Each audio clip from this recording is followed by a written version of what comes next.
Praise the Lord. பிரியமானவர்களே, இன்றைக்கு பிரச்சனையிலிருந்து எப்படி விடுபடுவது என்று கவலைப்பட்டு கொண்டிருக்கிறீர்களா? கர்த்தர் சொல்லுகிறார், என்னை நோக்கி கூப்பிடு, நான் உன்னை விடுவிப்பேன். நாம் சொல்லுகிற பதில் என்ன?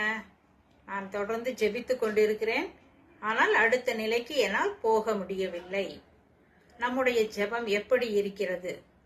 இயேசு கிறிஸ்து நமக்கு ஜெபிக்க கற்றுக் கொடுத்திருக்கிறார். மத்தேயு 6ஆம் அதிகாரம் 9ஆம் வசனத்திலிருந்து 13ஆம் வசனங்கள் வரை, பரமண்டலங்களில் இருக்கிற எங்கள் பிதாவே, உம்முடைய நாமம் பரிசுத்தப்படுவதாக. பரமண்டல ஜெபம் எல்லாருக்குமே நன்றாக தெரியும்.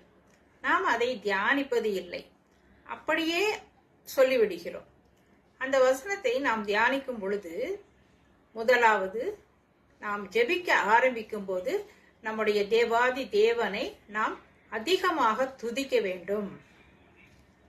அடுத்தது அதில் சொல்லப்பட்ட முக்கியமான காரியம், எங்கள் கடனாளிகளுக்கு நாங்கள் மன்னிக்கிறது போல எங்கள் கடன்களை எங்களுக்கு மன்னியும்.